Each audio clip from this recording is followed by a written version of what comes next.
Bonjour à tous, bienvenue. C'est encore pour moi un privilège d'apporter le message aujourd'hui. Et en ce début de nouvelle année, j'aimerais vous souhaiter de la part de ma famille, de mon épouse, de mes enfants, vraiment une belle année 2021, nos meilleurs vœux. On prie pour vous.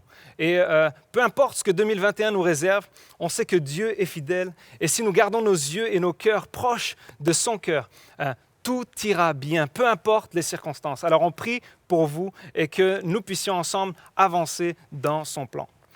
Est-ce que ça vous est déjà arrivé, puis je pense que c'est arrivé à tout le monde déjà, en discussion avec des amis, la famille, nos collègues ou en couple, de parler avec quelqu'un et puis dans la discussion, à un moment donné, tu te rends compte qu'on ne parle pas du même sujet. On discute depuis un certain temps et puis il y a assez d'éléments communs dans notre discussion pour qu'on se retrouve à certains points, mais il y a des points d'incompréhension et puis on n'est pas certain. Et puis tu ne veux jamais être celui qui dit tu parles de qui? Alors, il y a toujours un côté de malaise. Et si vous êtes en couple, ça vous arrive à toutes les semaines, OK? Et il y a une seule bonne manière de sortir de ces incompréhensions, c'est de poser la bonne question. Chérie, est-ce que tu parles bien de Marc là en ce moment?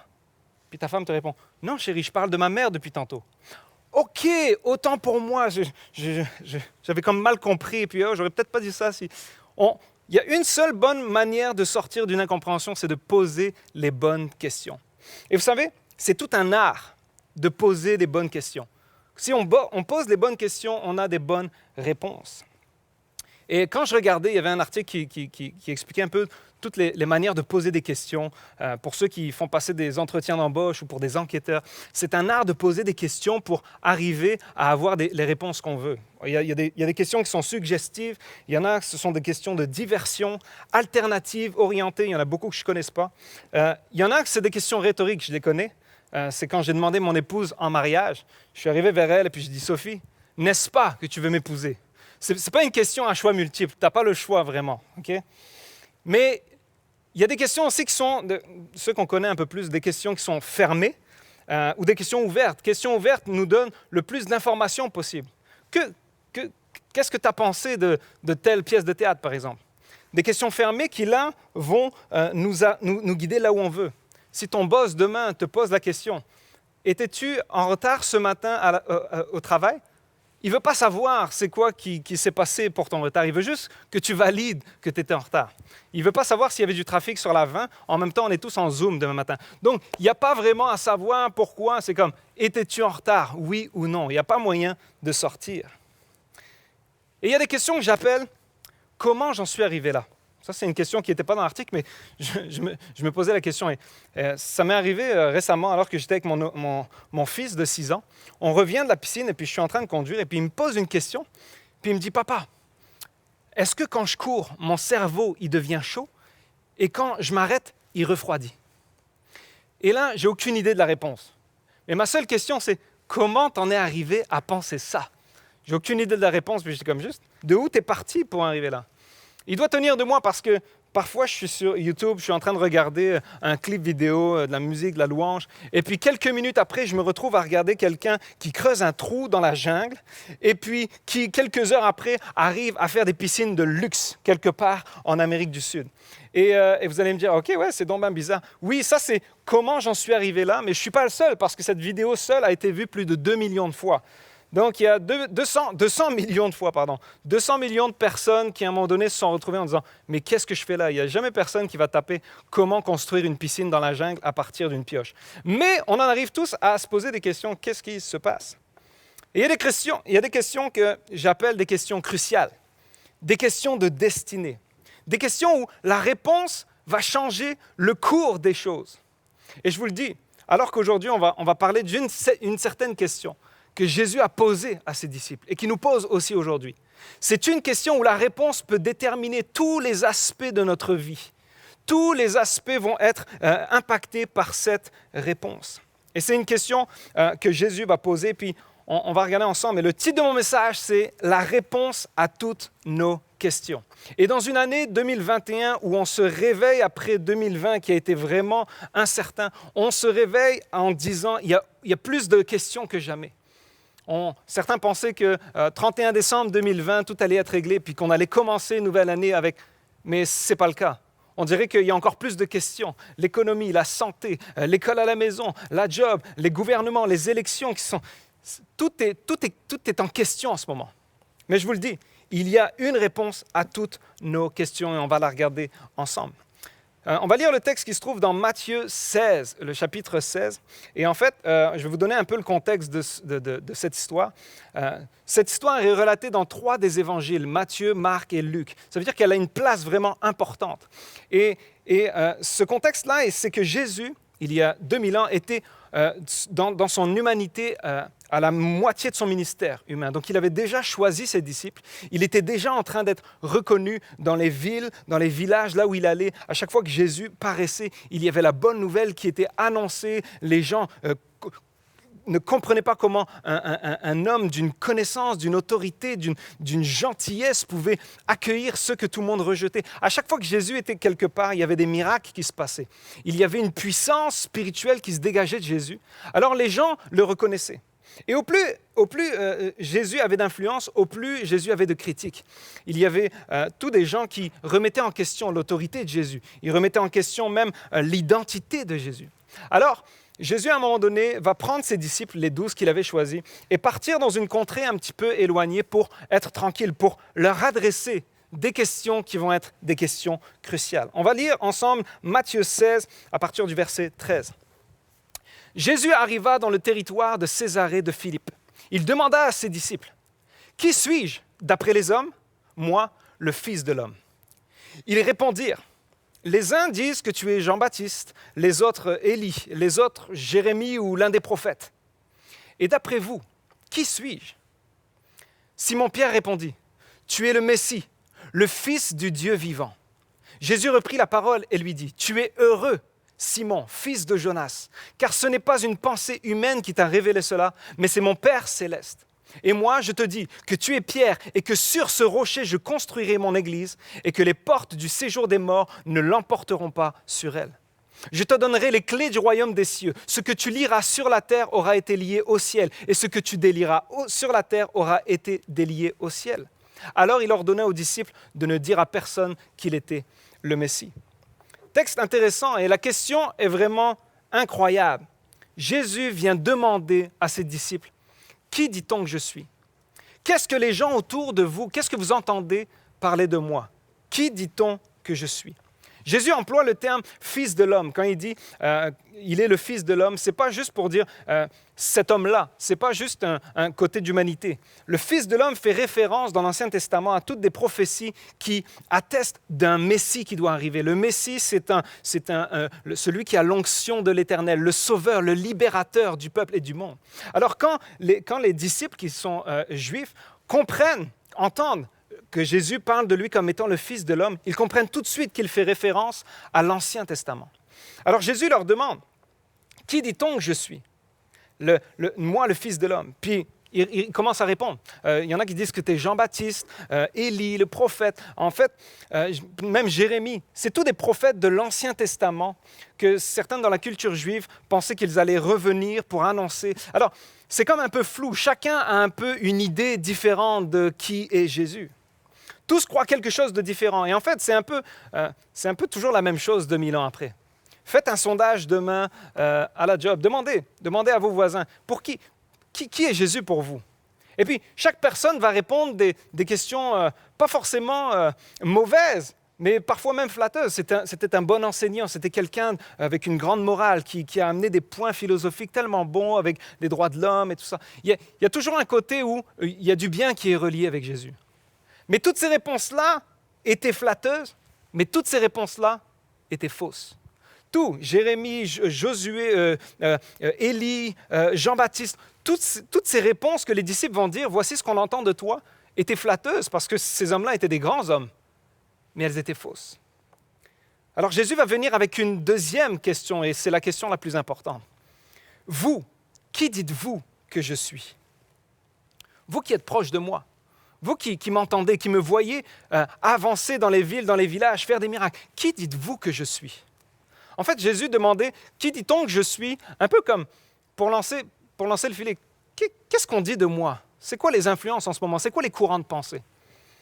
Mais il ne va même pas relever, il ne va même pas commencer à confronter « Ah non, non, je ne suis pas lui, je ne suis pas lui ». Il va juste dire « OK, mais la vraie question en ce moment, c'est qui dites-vous que je suis? Qu'est-ce que toi tu dis ?» Ce que les autres pensent importe peu, car la réponse doit être personnelle. Et là, c'est Pierre qui est toujours celui qui est le premier à répondre. Puis Pierre commence à donner, lui, la seule bonne réponse. Il dit « Tu es le Messie, le Fils du Dieu vivant ». C'est fort parce que cette déclaration, elle amène trois vérités. Pierre commence à dire que Jésus est le Messie, le Christ dans certaines traductions. En grec et en hébreu, c'est le oint, celui qui a l'onction de l'Éternel, la plénitude de l'Esprit de Dieu. Pierre voyait en fait en Jésus-Christ l'accomplissement de toutes les promesses de la réalisation dans l'Ancien Testament. Il était le libérateur promis à Israël et au monde. Pierre va dire, tu es le Fils de Dieu. Il reconnaît en Jésus la divinité, la filiation avec Dieu. C'est fort. Pierre va dire ensuite, du Dieu vivant. Dans une même phrase, 3 déclarations vraies. Il dit, tu es le Fils du Dieu vivant, qui contraste avec toutes les idoles. Tu es le Fils du Dieu vivant, celui qui donne la vie, celui de qui toute vie provient. Pierre reçoit une révélation incroyable. Et puis Jésus lui dit, ce n'est pas une pensée humaine qui t'a révélé ça. Il est en train de dire, Pierre, c'est pas la culture qui t'a dit qui j'étais. Pierre, c'est pas ton intelligence même qui t'a dit qui j'étais. Même si tu as vu les miracles et tout ça, c'est pas ton intelligence qui atteste qui je suis. C'est pas les gens autour, c'est pas les choses extérieures. C'est une révélation spirituelle qui vient de la part de Dieu. Quand Jésus dit cette révélation vient de mon Père céleste, c'est que l'Esprit de Dieu était en train d'attester à Pierre qui était réellement Jésus. Pierre est en train de dire, les hommes pensent de toi que tu es un homme, mais Dieu vient de me révéler que tu es le Fils de Dieu. C'est fort parce que je prie encore maintenant, vraiment, que chacun ici, on puisse avoir une révélation nouvelle, fraîche, de qui est Jésus. Parce que cette réponse-là, qui est Jésus pour nous, peut déterminer tout le reste, peut changer, peut transformer, non seulement les aspects de notre vie ici, mais jusqu'à dans notre éternité. Cette réponse-là à qui est Jésus pour toi, change tout le reste. Et il n'y a qu'une seule bonne réponse. Peut-être pour toi, Jésus est un homme bon, un homme de bien, et puis tu peux te dire, c'est bon, c'est comme dans une belle histoire, mais il est beaucoup plus que ça. Jésus est venu sur cette terre comme étant le Fils de Dieu, venir servir l'humanité, mourir jusqu'à la croix pour pouvoir nous donner sa vie, prendre le péché qui nous séparait de Dieu pour nous réconcilier avec Dieu, mourir et ressusciter 3 jours après pour vivre à jamais et pour que nous puissions vivre avec lui. C'est intéressant alors que Jésus dit, c'est pas dans certaines traductions, il dit, ce n'est pas la chair et le sang qui t'ont révélé ça. C'est pas des choses humaines, c'est pas ton humanité qui t'a révélé qui j'étais. C'est une révélation spirituelle qui vient de Dieu. J'ai déjà connu des personnes qui étaient à l'église depuis des dizaines et des dizaines d'années et qui connaissaient beaucoup de choses sur Jésus. Et en fait, parfois ils en connaissaient plus que moi, connaissaient les versets, mais ils n'avaient jamais cherché une révélation de qui était Jésus. Ils connaissaient Jésus de loin, mais ils ne l'avaient pas rencontré, ils ne l'avaient pas accepté. Peut-être que tu es chrétien depuis 30 ans, mais tu as besoin d'une révélation vraiment de qui est Jésus-Christ. Et peut-être tu es connecté depuis juste 3 minutes, puis tu ne sais pas ce que tu fais là, un peu comme ma question. Qu'est-ce que je fais là à regarder une église alors que je ne suis même pas chrétien? Mais je te dis, Dieu t'a guidé là parce que tu as besoin d'une révélation de qui est Jésus-Christ. Jésus veut sauver ton âme. Jésus veut te donner un espoir pour cette vie et pour l'éternité. Vous savez, ce mois-ci, mois de janvier 2021, c'est le 17e anniversaire de mon baptême. Je me suis baptisé à l'âge de 16 ans. Ouais, c'est une photo dossier, je vous la donne en cadeau. Et j'avais 16 ans à l'époque et je me souviens alors que cette Bible que j'ai m'a été donnée le jour de mon baptême et c'est celle que je lis chaque jour. Mais je me souviens tellement, j'avais grandi à l'église, j'étais quelqu'un qui connaissait beaucoup sur Dieu, sur la foi chrétienne. J'entendais Jésus parler à chaque semaine. Je connaissais beaucoup de choses, mais je n'avais jamais eu une révélation de qui était Jésus. Alors quand on me posait la question « Qui est Jésus ?», je savais bien répondre. Mais je n'avais jamais eu une révélation de qui il était réellement. Ta réponse sur qui est Jésus doit être personnelle. Ma vie a changé quand j'ai ouvert mon cœur et que j'ai dit, Seigneur, j'ai besoin d'une révélation de toi. Je me rends compte que je suis vide spirituellement, mort spirituellement. Et je crois réellement que tu peux me donner la vie. Et je lui ai demandé pardon pour mes péchés. Je suis venu avec lui vraiment d'un cœur repentant. Et ma vie a complètement changé. Elle a pris un sens nouveau. Tous les aspects de ma vie ont changé à partir de ce moment-là. Cette réponse à la question « Qui dites-vous que je suis? Qui dis-tu que je suis ?» Quand Jésus pose cette question, cette réponse change tout. Jésus dit à Pierre, « Tu es Pierre et sur ce rocher je construirai mon église et les portes du séjour des morts ne l'emporteront pas sur elle. Je te donnerai les clés du royaume des cieux et ce que tu lieras sur la terre aura été lié sur le ciel et ce que tu délieras sur terre aura été délié au ciel. » C'est incroyable parce que alors que Pierre a une révélation de qui est Jésus, Jésus va révéler à Pierre son appel. Il va lui dire, voici qui tu es. Il dit, Pierre, tu es celui sur lequel il y a une vie qui va être donnée en toi par l'Esprit de Dieu. Tu auras une prédication qui va ouvrir le royaume des cieux à beaucoup. Jésus faisait référence à des pharisiens, à des gens qui étaient religieux et qui devaient connaître le Messie, qui devaient reconnaître qui était Jésus, mais qui ne voulaient pas le reconnaître. Et Jésus va plusieurs fois dans les évangiles, vous le lirez, va leur dire à chaque fois, « Vous ne voulez pas entrer dans le royaume des cieux ?» Il disait ça aux pharisiens. « Et vous empêchez ceux qui veulent y rentrer d'entrer. » Alors il faisait une contradiction avec Pierre en disant, « Ta prédication, le ministère que je te donne, l'appel que tu as, Pierre, va être celui qui va ouvrir le royaume des cieux ici. » Pierre va, au niveau de la Pentecôte, avec Corneille, va avoir un impact incroyable dans l'Église des premières années. En fait, Pierre comprend qui il est en comprenant qui est Jésus. La réponse à la question « Qui dis-tu que je suis ?» peut tout changer si tu réponds en disant « J'ai une révélation de Dieu que Jésus-Christ est le Fils de Dieu. » Au plus je connais qui est Jésus, au plus en fait je découvre qui je suis. On est dans une société matérialiste aujourd'hui. Et une société qui dit, ce que tu fais va déterminer qui tu es. Ton identité, ton bonheur, qui tu es, va être déterminé par ce que tu fais, ce que tu accomplis. Au plus tu seras dans l'opulence matérielle avec beaucoup d'argent, au plus tu seras heureux. Ce que tu fais, le salaire que tu fais, les gens avec qui tu es, c'est ça qui va déterminer ton rang, ton identité. Et beaucoup de monde en ce moment sont riches mais malheureux, vides, parce qu'ils ont mis leur espoir, ils ont mis leur Dieu et dans leur argent. Au plus j'en ai, au plus je serai en santé financière, au plus j'aurai de propriété partout, au plus je serai heureux. Alors qu'en fait, non. On se pose tous ces questions. Quelle est notre place sur cette terre ? Quelle est notre destinée? Appelle-le comme tu veux. Quelle est la clé du bonheur? Comment je peux être la meilleure version de moi-même? Et en fait, il n'y a qu'une seule réponse à ces questions. C'est que nous avons tous besoin d'une révélation réelle de qui est Jésus. Et je ne suis pas contre les résolutions de nouvelle année. J'en fais moi-même. On se fixe des objectifs. On veut améliorer certaines disciplines dans nos vies et je vous encourage à le faire. Et on ne va pas cracher sur tous ceux qui font des résolutions. Non, ils essayent d'améliorer leur vie. Mais alors que je fais des résolutions dans plusieurs domaines de ma vie, santé, sportif, plein de domaines comme vous et moi.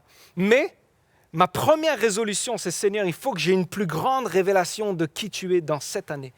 Parce que je pourrais cocher toute la liste à la fin de mon année 2021 en disant « Oh, j'ai réussi tous mes objectifs. » Si je n'ai pas compris réellement une fois de plus ou une première fois qui est réellement Jésus, tout cela ne sera que du vent.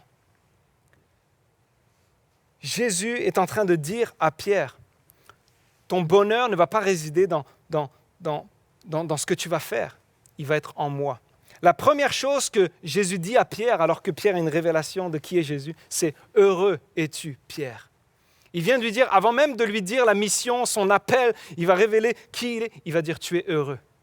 La vraie source de la joie se trouve quand on réalise qui est Jésus-Christ pour nous. Celui qui a porté à la croix nos péchés, ce qui nous séparait de Dieu. Et c'est ça la vraie joie. Et quand la joie de l'Éternel est notre force, quand la joie de Dieu est en nous, notre joie est parfaite. Notre bonheur ne dépend plus des circonstances. Bonne ou mauvaise nouvelle, nous gardons nos yeux sur la bonne nouvelle que Jésus-Christ m'a libéré, que Jésus-Christ m'a sauvé et que je vis maintenant avec Dieu. Si vous êtes d'accord, dites Amen. On a tous besoin d'une révélation. En fait, on a besoin de plus que tout cette année, d'une nouvelle révélation de qui est Jésus-Christ. Peut-être certains ont certains blocages dans votre vie. Tu dis, j'essaie par tous les moyens d'avancer dans ce niveau-là de ma vie, que ce soit, peu importe, relationnel, matériel, à la job, dans ton business ou même dans ta vie spirituelle. Mais alors que tu peux essayer de lire tous les livres sur le sujet, la chose que tu as besoin, c'est une révélation de Jésus-Christ. Parce qu'alors que tu as une révélation, tout le reste en découle. Pierre a su qui il était, a su ce qu'il devait faire dans la vie, a su comment ça allait se passer pour lui lorsqu'il a eu la révélation de qui est Jésus. Moi, à chaque étape de ma vie, à chaque fois que j'ai dû pardonner à quelqu'un, ma réponse se trouvait en Jésus. À chaque fois que je devais me dire, Seigneur, dans mes premières années de vie, je me souviens, je luttais avec des addictions et j'arrivais juste pas à m'en sortir. Mais quand j'ai demandé à Jésus, Seigneur, viens me libérer. Je sais que tu peux faire des miracles. Fais un miracle. Aide-moi à me rapprocher plus de toi parce qu'en me rapprochant de toi, je m'éloigne du péché. Aide-moi à me séparer du mal et à me rapprocher de toi. Et à chaque fois, la réponse dans mes addictions qui me prenaient, j'étais délivré parce que la réponse était Jésus. Quand j'avais envie de quitter ma job quand j'étais plus jeune, puis que je regardais qui était Jésus et qui était venu servir ici et briller, peu importe les circonstances, bonnes ou mauvaises, je restais là. Et puis la fidélité de Jésus me montrait le modèle de ma fidélité là où je suis. À chaque fois, les réponses de ma vie ont été Jésus. Quand je me posais des questions sur le mariage, quand on vivait des difficultés dans le mariage, la réponse était toujours Jésus. Marie, aimez vos femmes comme Christ a aimé l'Église, jusqu'à se sacrifier. Je me disais, les réponses, toutes les questions que tu te poses en ce moment, en fait, ont une seule réponse, c'est Jésus. Sans Jésus, je ne suis rien, mais avec lui, je peux tout. J'aime cette citation que j'ai traduite de l'anglais qui dit « Être solide dans sa foi, c'est savoir que Dieu peut accomplir de grandes choses. Être solide dans son identité, c'est savoir que Dieu peut les accomplir à travers moi. » On a besoin d'une plus grande révélation de Jésus parce qu'au plus je sais qui est Jésus, au plus je découvre qui je suis. Et vous savez, on a tous besoin d'une révélation et pas seulement une. Chaque jour, on a besoin d'une nouvelle révélation. Le texte continue, Matthieu 16, verset 21, on va le lire ensemble.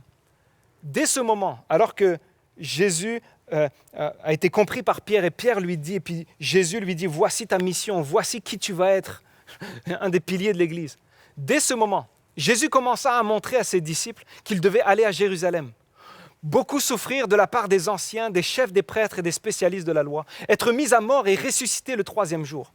Alors Pierre le prit à part et se mit à le reprendre en disant « Que Dieu t'en garde, Seigneur, cela ne t'arrivera pas. » Il a quand même pris beaucoup de confiance, hein, Pierre.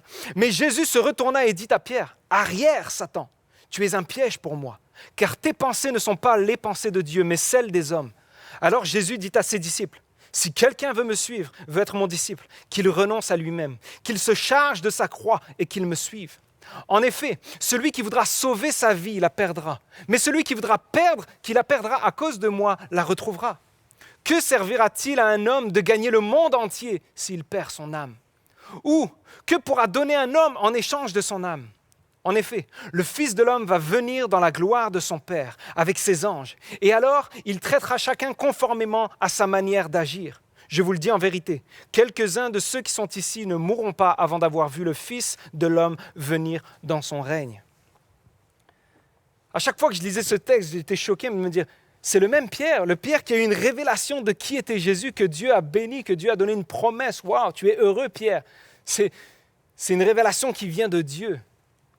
Et c'est le même Pierre à qui Jésus va dire, mais arrière, Satan. Satan veut dire ennemi, parce que Pierre avait en ce moment des pensées qui étaient contraires au plan de Dieu. En fait, Pierre voulait un Jésus victorieux sans un Jésus qui souffre et qui aille jusqu'à la croix. Pierre voyait le sauveur politique, alors que Jésus savait qu'il était venu pour sauver l'humanité, pas juste la région en ce temps-ci. Pierre avait une certaine révélation et une bonne révélation de l'identité de Jésus-Christ, mais Pierre avait beaucoup plus besoin que d'une seule révélation. Il avait besoin que Jésus lui révèle pas à pas la mission, sa mission à lui, à Jésus-Christ, mais sa mission à Pierre. Et ça doit nous rappeler à nous qui sommes des chrétiens de plus longue date. À chaque fois qu'on prend le message de l'Évangile pour acquis, à chaque fois qu'on se dit « mais on l'a déjà entendu cette histoire », non, Dieu veut nous révéler une nouvelle facette de qui est Jésus-Christ. Dieu veut nous révéler une nouvelle facette de notre identité en Jésus-Christ. Sans Jésus, je ne peux rien. Il faut que je me le rappelle tous les jours. Mais avec Jésus, je peux tout. Je suis plus que vainqueur par celui qui me fortifie. Quand Jésus dit « Ne dites à personne que je suis le Messie », quand on l'a vu dans le texte juste avant, ça peut poser des questions à certains en disant « Mais pourquoi Jésus voulait qu'on cache sa messianicité ?» Parce que Jésus ne devait être reconnu comme le Messie qu'après sa crucifixion et sa résurrection. Sinon, la foule l'aurait amené comme le sauveur politique en disant « Voici ». Et Jésus qui était venu ici pour nous montrer une vie parfaite, vivre sans péché, nous montrer le modèle comment vivre, le climax de la vie de Jésus, la raison pour laquelle Jésus était venu sur cette terre, c'était pour souffrir et mourir pour l'humanité. Il fallait quelqu'un qui souffre pour que nous ne puissions plus souffrir en enfer. Il fallait quelqu'un qui meure pour que nous puissions avoir la vie éternelle. Alors Jésus disait à ses disciples, ne le dites pas encore, mais après la résurrection de Jésus, il va dire, allez par tout le monde et prêchez la bonne nouvelle. C'est ce qu'on fait aujourd'hui. Ce qui est incroyable, alors que Jésus a une révélation, il bénit Pierre. Pierre revient en disant avec un excès de zèle, « Non, ça c'est pas le plan, ça, tu vas pas aller souffrir, tu vas pas aller... » Jésus le repousse, puis il dit « Arrière de moi ». Ce qui est impressionnant, c'est que Jésus ne reprend pas les clés qu'il a données à Pierre. Jésus n'annule pas l'appel de Pierre. Alors qu'il a fait une erreur, Jésus ne va pas lui dire « Hey, juste parce que tu as fait ça, là, c'est fini, c'est cancellé ». Et alors que j'étais en train d'étudier ce message, cette semaine, je voyais tous les ministres, et puis sans faire de politique, je voyais tous les ministres, les personnes du gouvernement qui ont, dans les dernières semaines, parti à l'étranger, faire des voyages dans le sud, et puis qui arrivaient ici avec la polémique qui se passe, sont obligés de démissionner, obligés d'abandonner leur poste. Je me disais, dans le royaume de Dieu, quand Dieu appelle quelqu'un, ce n'est pas ses erreurs ou ses manquements qui annulent son appel. Jésus n'a pas retiré les clés à Pierre, il n'a pas retiré son appel. Je veux dire à quelqu'un, et quelqu'un a besoin de l'entendre dans ce début d'année 2021. Ce n'est pas parce que tu as raté quelque chose, ce n'est pas parce que tu as des échecs, ce n'est pas parce que tu as eu des déceptions et que tu t'es arrêté que l'appel sur ta vie a été annulé. Dieu a encore une parole pour toi. Dieu veut se servir de toi, comme il s'est servi de Pierre. Et même Pierre, après, a renié Jésus juste avant qu'il soit crucifié. Mais Jésus n'a jamais retiré l'appel sur Pierre parce qu'il avait une destinée, parce que Jésus savait que Pierre allait être pour son royaume quelqu'un qui allait annoncer avec puissance son évangile. Jésus t'a choisi. Il veut se révéler à toi. Dieu veut se révéler à toi pour que tu puisses le servir. Pour que tu puisses venir porter ta croix et vivre une nouveauté de vie. Venir avec un cœur repentant chaque jour, dire « Seigneur, pardonne-moi le mal que je fais, mais merci parce que tu as tout accompli à la croix. Et parce que tu m'as donné ta vie, je peux vivre une vie épanouie et puissante en ton nom. » Jésus n'enlève pas les clés, Jésus n'enlève pas l'appel à Pierre. Au contraire, il va l'aider à l'accomplir. Jésus veut t'aider à accomplir ce qu'il t'appelle à être. Et si tu dis, mais je n'ai pas encore trouvé ma voie, je ne sais pas, la révélation de qui est Jésus est la réponse à ce que tu cherches. Si en ce moment tu te dis, mais j'ai plein de problèmes dans ma vie, la réponse c'est Jésus. Si tu dis en ce moment, je ne sais même pas comment je peux garder l'espoir avec mon mariage, la réponse étant le nom de Jésus. Si tu te dis, j'ai tellement de problèmes que j'ai envie de m'enlever la vie, Jésus est la réponse. Il est le chemin, il est la vérité et la vie. N'écoute pas les mensonges, reste focusé sur lui et avance. Il te renouvellera. Et si tu ne connais pas Jésus, je prie maintenant que le Saint-Esprit vienne attester de la divinité de Jésus pour ta vie. Et je prie pour que peut-être certains chrétiens qui...